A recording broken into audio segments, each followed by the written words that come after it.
Channel 5 வியூவர்ஸ்க்கு ஒரு பெரிய hi, this is Vijay Sathya.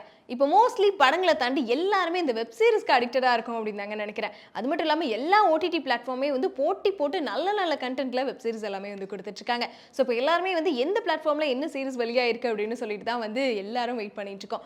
அந்த விதத்தில் நம்ம ZEE5 ஓடிடியில் வந்து வாரண்ட் அப்படின்ற ஒரு வெப் சீரிஸ் ரிலீஸ் ஆயிருக்கு. ஸோ இதோட டேரக்டர் யார் அப்படின்னு கேட்டிங்கன்னா நம்ம விக்னேஷ் நடராஜன் அப்படின்றவர் டைரக்ட் பண்ணியிருக்காரு. அதுலேயும் பிளாக் பஸ்டர் ஹிட் கொடுத்த நம்ம விலங்கு வெப் சீரிஸோட டேரக்டரான பிரசாந்த் பாண்டிராஜ் அவர்கள் தான் இந்த வெப் சீரிஸ்ல லீட் கேரக்டர்ல நடிச்சிருக்காரு. ஸோ நம்ம சாம் சிஎஸோட மியூசிக்கோட இந்த வாரன் வெப் சீரிஸ் வந்து ஒரு 4 எபிசோட் கிட்ட ரிலீஸ் ஆயிருக்கு. பட் ஆனால் நாங்கள் ப்ரெஷோவில் 8 எபிசோடுமே பார்த்துட்டோம் அப்படின்றனால இது விலங்கு வெப் சீரிஸை பீட் பண்ணுதா இல்லையா அப்படின்றத பற்றி தான் வந்து பேச போகிறோம். முக்கியமாக இதில் என்ன விதமான கண்டென்ட் கொடுத்துருக்காங்க, எப்படி இருந்தாலும் எந்த வெப் சீரிஸையும் இன்னொன்னோட கம்பேர் பண்ண முடியாது. ஸோ இதில் என்ன விஷயங்கள் யூனிக்காக காமிச்சிருக்காங்க அப்படின்றத வீடியோவில் வந்து ஃபுல்லாகவே சொல்லிடுறேன். ஸ்டார்ட் பண்ணுறதுக்கு முன்னாடி வந்து இந்த வெப் சீரிஸோட ஒன்லைன் அப்படின்னு கேட்கறதுக்கு முன்னாடி ஃபிசிக்கலாகவும் சரி மென்டலாகவும் சரி அன்ஃபிட்டாக இருக்கக்கூடிய ஒருத்தன் போலீஸ் வேலையில் எப்படி ஃபிட் ஆகிறான் அப்படின்றதான் இதோட ஒரு மெயினான ஒரு கோராவே வச்சிருக்காங்க. ஸோ ஃபர்ஸ்ட் எபிசோட்லேயே நம்ம பிரசாந்த் பாண்டிராஜ் அவர்கள் வந்து கோட்டை கருப்பு அப்படின்ற கேரக்டர் நடிச்சிருக்காரு. அவரோட அப்பா ஹெட் மாஸ்டர் அப்படின்றனால மோஸ்ட்லி இவர் எப்படியாச்சும் கவர்மெண்ட் வேலையில் சேர்த்தணும் அப்படின்றக்காக எல்லா எக்ஸாமுமே வந்து எழுத வச்சு ட்ரை பண்ணிட்டு இருக்காரு. இவரும் எல்லா எக்ஸாமும் எழுதிட்டே இருக்காரு. கடைசியில் பார்த்தீங்கன்னா போலீஸ் வேலை கிடைக்குது. ஸோ போலீஸ்க்கும் போறாரு. ஆனால் ரொம்ப இன்னசென்ட்டாக இருக்கக்கூடிய ஒரு பையன், அவனோட அம்மா அப்பாவோட கைக்குள்ளேயே வளர்ந்த ஒரு பையன், ரொம்ப அப்பாவியான ஒரு கேரக்டர் தான் நம்ம பிரசாந்த் பாண்டிராஜ் ஸ்டார்டிங்ல இருப்பாரு. ஸோ பார்க்குறப்ப அமுல் பேபி மாதிரி இருக்காருப்பா அப்படின்ற அளவுக்கு இவருக்கு போலீஸ் வேலையா அப்படின்னு சொல்லிட்டு நமக்கே ஷாக் ஆகும். இவ்வளோ இன்னசென்ட்டாக இருந்தால் எப்படி போலீஸ் வேலையில் வந்து இவர் ஹேண்டில் பண்ணுவார் அப்படின்னு சொல்லி நமக்கே ஒரு டவுட் வர அளவுக்கு தான் இவர் அந்த போலீஸ் வேலைக்குள்ள போவார். ஸோ கான்ஸ்டபிளாக ஒரு ஸ்டேஷனுக்குள்ளே போகும்போது என்னென்ன பிரச்சனைகள் வருது, அதை எப்படி இவர் ஹேண்டில் பண்ணுறாரு அப்படின்றது தான் வந்து இதோட மெயினான ஒரு விஷயமா காமிச்சிருக்காங்க. ஏன்னா ஃபர்ஸ்ட் எபிசோட் ஸ்டார்டிங்லேயே நம்ம பிரசாந்த் பாண்டிராஜ் அவர்கள் வந்து இந்த ஜெயிலுக்குள்ளே இருக்கக்கூடிய கைதிகளுக்கு வந்து சாப்பாடு கொடுக்க போறாரு. அப்படி வந்து லாக்அப்ல ஒருத்தர் வந்து இறந்துடுறாரு. அவர் எப்படி இறந்தாரு அப்படின்றது தான் இந்த கதை ஸ்டார்ட் ஆகுது. அதுக்கப்புறம் கோட்டை கருப்பு யாரு, அவரோட வாழ்க்கையில் என்ன நடந்துச்சு, இந்த டெத்துக்கும் இவருக்கும் என்ன சம்பந்தம் அப்படின்னு சொல்லிட்டு பல விஷயங்களை இந்த 8 எபிசோட் மூலமா வந்து ரிவீல் பண்ணியிருக்காங்க. சொல்லப்போனா ஒரு லாக்அப் டெத் அப்படின்ற ஒரு விஷயத்தை வச்சு கிட்டத்தட்ட ஒரு 4.5 மணி நேரம் நம்மளை வந்து முழுசா பார்க்க வைக்கிறாங்க அப்படின்றப்போ அதுவே ஒரு பெரிய விஷயம் அப்படின்னு தான் சொல்லணும். ஏன்னா ஃபர்ஸ்ட் எபிசோட் பார்க்கும்போதே வந்து என்ன நடந்திருக்கும் அப்படின்ற மாதிரி இவரோட கதை ஆரம்பிக்கும் போதே வந்து நமக்கான இன்ட்ரெஸ்ட் வந்து அங்கிருந்தே ஸ்டார்ட் ஆக ஆரம்பிச்சிடும். பிகாஸ் மோஸ்ட்லி இந்த போலீஸ் கண்டென்ட் அப்படின்றப்போ நிறைய படங்கள் நிறைய வெப் சீரிஸ் பார்த்துருப்போம். இதில் வந்து என்ன விஷயங்கள் யூனிக்காக காட்டியிருக்காங்க அப்படின்னா நம்ம விலங்கு வெப் சீரிஸ் கண்டிப்பாக நிறைய பேர் பார்த்துருப்பீங்க. அதோட யூனிவர்ஸ்லேருந்து எடுக்கப்பட்ட இன்னொரு கதை, போலீஸ் ஸ்டேஷனுக்குள்ள நடக்கக்கூடிய இன்னொரு பிரச்சனைகள், இப்படிதான் போலீஸோட வாழ்க்கை இருக்கு அப்படின்றத உண்மையும் யதார்த்தத்தையும் சேர்த்து வச்சு கொடுத்துருக்காங்க அப்படின்னு சொல்லலாம். ஏன்னா விலங்கு வெப் சீரிஸே வந்து ஒரு ராவா தான் மொத்தமாக எடுத்திருப்பாங்க. இதுவும் வந்து அந்த அளவுக்கு ஒரு ராவான ஒரு கண்டென்ட்டாக தான் எடுத்திருக்காங்க. ஏன்னா பேட் வேர்ட்ஸ் பேசுகிற விஷயங்களா இருக்கட்டும், அந்த அடிதடியா இருக்கட்டும், ஸோ நிறைய விஷயங்களை ரொம்ப ஓப்பனாக வந்து காமிச்சிருக்காங்க. பேசக்கூடிய விஷயங்களே வந்து நம்ம ரியல் லைஃப்ல இந்த மாதிரி நம்ம நிறைய பார்த்துருப்போம். அதை கனெக்ட் பண்ற விதத்தில் தான் வந்து இருந்துச்சு. ஃபர்ஸ்ட் எபிசோட்ல எனக்கு வந்து கொஞ்சம் இன்னும் நல்லா பண்ணியிருக்கலாமோ அப்படின்னு தோண இடம் அப்படின்னு பார்த்தீங்கன்னா நிறைய இடங்கள்ல வாய்ஸ் வந்து கொஞ்சம் மேட்ச் ஆகாத மாதிரி இருந்துச்சு. முக்கியமாக வந்து என்னமோ ஒன்று மிஸ் ஆகுதே அப்படின்னு யோசிச்சுட்டு இருந்தோம். பட் செகண்ட் எபிசோட்லேருந்து தரமாக கொடுப்போம்ப்பா அப்படின்னு சொல்கிற அளவுக்கு வந்து செகண்ட் எபிசோட்லேருந்தே வந்து அடுத்தடுத்து வந்து நமக்கு ஹைப் ஏற்றுற மாதிரி நிறைய கதைகள் வந்து கொண்டு போக ஆரம்பிச்சிட்டாங்க.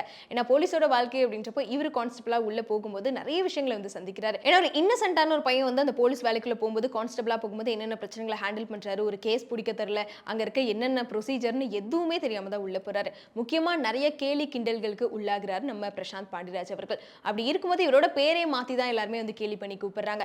அப்போ தான் நமக்கான அடையாளம் மற்றவங்க கொடுக்கக்கூடாது, நமக்கான அடையாளத்தை நம்ம தான் உருவாக்கணும் அப்படின்ற அந்த ஒரு லைன் கண்டிப்பாக நிறைய பேர்த்தோட வாழ்க்கையில் வந்து கனெக்ட் ஆகும் அப்படின்னு நினைக்கிறேன். ஏன்னா அந்த ஒரு இடத்துலேயே வந்து இதுக்கான சக்ஸஸ் வந்து பிடிச்சிட்டாங்க. பிகாஸ் அப்படி இருக்கும்போது தான் வந்து எந்த இடத்துல அவரை கலாய்ச்சாங்களோ, எந்த இடத்துல வந்து நிறைய பேர்கிட்ட அவர் அவமானப்பட்டாரோ அந்த இடத்துல நான் திரும்பி ஸ்டார்ட் ஆவேன், என்னோட அடையாளத்தை நான் வந்து பிடிப்பேன் அப்படின்னு சொல்லிட்டு ஒரு பெர்ஃபெக்டான போலீஸாக மாறணும் அப்படின்றக்காக நம்ம பிரசாந்த் பாண்டிராஜ் அவர்கள் வந்து நிறைய முயற்சிகள் பண்றாரு. அப்படி எடுக்கப்பட்ட முயற்சிகள்லாம் சில சிக்கல்களையும் சிக்கிறாரு, நிறைய சர்ச்சைகள் மாட்டுது. ஸோ அதுல இருந்து எப்படி வெளியில வந்தார், ஒரு பெர்ஃபெக்டான போலீஸா மாறினாரா இல்ல மனுஷனா தான் இருக்காரா அப்படின்றது தான் இதோட மெயினான கதையாவே வந்து இந்த 8 எபிசோட்ல காமிச்சிருக்காங்க. ஸோ முதல் எபிசோட் பத்தி சொல்லிட்டேன். அடுத்தடுத்து தொடர்ந்து பார்த்தீங்கன்னா 2வது எபிசோடா இருக்கட்டும், ஸோ ஒவ்வொரு எபிசோட் போகும்போதும் இதான் நடக்கும் அப்படின்னு நிறைய இடங்களை நம்மளால கெஸ் பண்ண முடிஞ்சாலும் அதை கொண்டு போன விதம், அந்த ஸ்க்ரீன் பிளே, அந்த ரைட்டிங் இருக்கு பார்த்தீங்களா, சீரியஸ்லி பிளாஸ்ட் அப்படின்னு தான் சொல்றோம். ஏன்னா இந்த மாதிரி ஒரு ரைட்டிங் வந்து எப்பவுமே நமக்குள்ள வந்து ஒரு இம்பாக்ட் ஏற்படுத்தக்கூடிய ஒரு கதையாக தான் வந்து கொண்டு போவாங்க. அதே மாதிரி தான் இது ஒரு படமாகவும் எடுத்திருக்கலாம். ஆனால் ஒரு 8 எபிசோடா 4.5 மணி நேரம் கிட்டத்தட்ட நம்மளை வந்து எங்கேயுமே நவுற விடாமல் உட்கார வச்சிருக்காங்க. ஏன்னா அந்த அளவுக்கு ஒவ்வொரு இடங்கள் காட்டும் போதும் வந்து நிறைய இடங்கள்ல இந்த லவ் சீன்ஸாக இருக்கட்டும், ஸோ அதை எல்லாமே காமிச்சிருந்தாங்க. இதெல்லாம் வந்து இந்த படம் இதுக்கு தேவையா அப்படின்னு யோசிக்கிற நேரத்தில் தான் ஒரு போலீஸோட வாழ்க்கையில் பர்சனல் லைஃப் அப்படின்றது அவங்களுக்கு எந்த இடத்துல பாதிக்கப்படுது, எப்பயுமே வேலைன்னு போயிட்டு இருக்கனால ஒரு போலீஸ்காரங்களுக்கு பர்சனல் லைஃபே இருக்கக்கூடாதா, அது இருந்தால் இவங்க எப்படி அதை ஹேண்டில் பண்ணுறாங்க அப்படின்னு சொல்லிட்டு அந்த மாதிரி நிறைய போலீஸ்காரங்களோட வாழ்க்கையும் காமிச்சிருக்காங்க. என்னதான் ப்ரொஃபஷனலாக அவங்களுக்கு எவ்வளோ வேலைகள் இருந்தாலும் எந்த ஒரு ஃபங்க்ஷனுக்கும் போக முடியாது, கல்யாணம் அப்படின்னா கூட லீவ் கிடைக்காது. ஸோ மோஸ்ட்லி ஃபேமிலியை பார்க்கறதே ஒரு பெரிய விஷயமா இருக்கும். சாப்பாடு இல்லாமல், தண்ணி இல்லாமல், எதுவுமே இல்லாமல் வந்து நமக்காக தான் கஷ்டப்படுறாங்க அப்படின்றத நிறைய இடங்களில் ரொம்பவே வந்து உணர்வுபூர்வமாக சொல்லியிருக்காங்க. ஸோ அதை கனெக்ட் பண்ணுற விதத்திலே வந்து நம்ம ஹீரோ பிரசாந்த் பாண்டியராஜ் அவர்களோட அந்த பர்சனல் லைஃபும் சரி, இந்த சைடு வேலையும் சரி, அது ரெண்டையும் அவர் எப்படி ஹேண்டில் பண்ணிட்டு இருக்காரு, அதுலேருந்து எப்படி வெளியில் வராரு, அதே மாதிரி அவருக்கான அடையாளத்தை எப்படி தேடுறாரு அப்படின்னு சொல்லிட்டு அதெல்லாமே அடுத்தடுத்த எபிசோட்ல பார்க்குறோம். இனிமே அந்த சீரிஸ் பார்க்கணுன்ற இன்ட்ரெஸ்ட் வந்து நிறைய இடங்கள் அதிகமாயிட்டு இருந்துச்சு. ஸோ பெர்ஃபார்மன்ஸ் வைஸ் பார்த்தீங்கன்னா எப்படி இருந்தாலும் இவரோட டைரக்ட் பண்ண படங்களா இருக்கட்டும், ஸோ நம்ம பார்த்துருப்போம் என்னமா டைரக்ட் பண்ணுறாரு அப்படின்னு சொல்லிட்டு. ஆனால் ஒரு ஆக்டரா இந்த இடத்துல அவரோட பெர்ஃபார்மன்ஸை ப்ரூவ் பண்ணியிருக்காரு. ஏன்னா ஸ்டார்டிங் ரொம்ப இன்னசென்ட்டாக வந்ததாக இருக்கட்டும், அவரோட இன்னசென்ஸை வந்து கடைசி வரையும் கடைபிடிச்சாரா அப்படின்றப்போ அந்த டிரான்ஸ்ஃபர்மேஷன் அந்த மாறினார் பார்த்தீங்களா. ஸோ அடுத்ததான் இங்கே இவ்வளோ இன்னசென்ட்டான ஒரு பையன் இப்படி இருக்கானா, இவனுக்குள்ள இப்படி ஒரு கேரக்டர் இருக்கா அப்படின்றத என்னதான் எவ்வளோ இன்னசென்ட்டாக போலீஸ் வேலைக்குள்ளே போனாலும் அவங்கள அந்த போலீஸ் அந்த இடங்களாக இருக்கட்டும் அந்த ஸ்டேஷன் மாற்றிடும் அப்படின்றத ரொம்ப அழகாக அதில் வந்து காமிச்சிருக்காங்க. ஸோ அந்த ரெண்டு வேரியேஷன் வந்து ரொம்ப அழகாக வந்து இவர் கேரி பண்ணியிருந்தார். முக்கியமாக அந்த போலீஸ் ஸ்டேஷனில் இருந்த மற்ற ஆட்களாக இருக்கட்டும், இன்ஸ்பெக்டராக இருக்கட்டும், அதே மாதிரி எஸ்ஐயாக இருக்கட்டும் அப்படின்னு சொல்லிட்டு இவங்களோட கேரக்டர்ஸ் கோர்ட்டில் வந்து நடக்கக்கூடிய விஷயங்கள். ஸோ ஒரு போலீஸ் வந்து கோர்ட்டில் ஒரு கேஸ் கண்டுபிடிக்கிறதுக்காக எவ்வளோ அவமானப்படுறாங்க அப்படின்ற விஷயங்களா இருக்கட்டும், அவரோட அப்பா அம்மா, அதே மாதிரி வந்து 2 ஹீரோயின்ஸ் இருக்காங்க, இன்னொருத்தவங்க வந்து ஒரு முக்கியமான கேரக்டர் பண்ணியிருக்காங்க. ஸோ அவங்க எல்லாத்தோட பெர்ஃபார்மன்ஸுமே வந்து எந்த விதத்துலையும் இந்த கதையை டிஸ்டர்ப் பண்ணாமல் அவங்களுக்கான போர்ஷனை ரொம்ப அழகாக ரொம்ப பர்ஃபெக்டாக வந்து எங்கேயுமே நமக்கு டிஸ்டர்ப் ஆகாத மாதிரி வந்து கொடுத்துருக்காங்க. ஸோ அந்த விதத்தில் பெர்ஃபார்மன்ஸ் வைஸ் எல்லாருமே ரொம்ப நல்லாவே பண்ணியிருக்காங்க. மியூசிக் வைஸ் பார்த்தீங்கன்னா நம்ம சாம் சிஎஸ் இவரோட கண்டிப்பாக அந்த ஒரு இடம் அப்படின்றப்போ எல்லா படங்களும் சரி சீரிஸ்க்கும் சரி கண்டிப்பாக இவர் ஒரு ஹீரோவாக தான் இருப்பார்.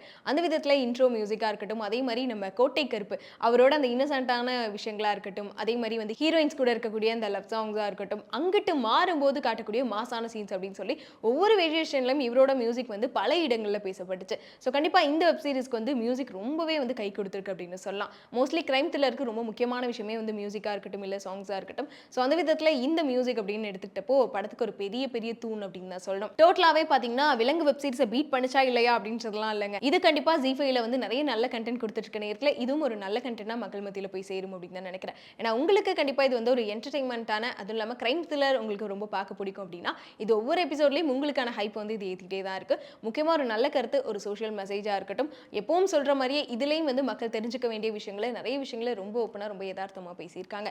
இதுவும் ஜீ5ல ஒரு பெரிய அளவுக்கு ஹிட் கொடுக்கக்கூடிய ஒரு வெப் சீரிஸாக தான் இருக்கும். ஏன்னா இது வரைக்கும் வந்து தடயமாக இருக்கட்டும் இல்லை விலங்காக இருக்கட்டும், இப்போ வந்து வெளியான வாரண்ட் இதுவாக இருக்கட்டும், ஸோ இது எல்லாமே வந்து ஒரு நல்ல கருத்தை வந்து மக்களுக்கு அழகாக எடுத்து கொடுத்துட்ருக்காங்க. அந்த விதத்தில் இதுவும் மக்கள் மத்தியில் நல்லா பேசப்படும் அப்படின்னு நினைக்கிறேன். கண்டிப்பாக வந்து நம்ம ஜீ5 ஓடிடியில் இந்த வாரண்ட் அப்படின்ற வெப் சீரிஸ் வந்து ரிலீஸ் ஆயிருக்கு. ட்ரை பண்ணி பார்த்து உங்களுக்கு வந்து இதில் என்ன ரொம்ப பிடிச்சிருக்கு அப்படின்றத மறக்காமல் கமெண்ட்டில் சொல்லிடுங்க.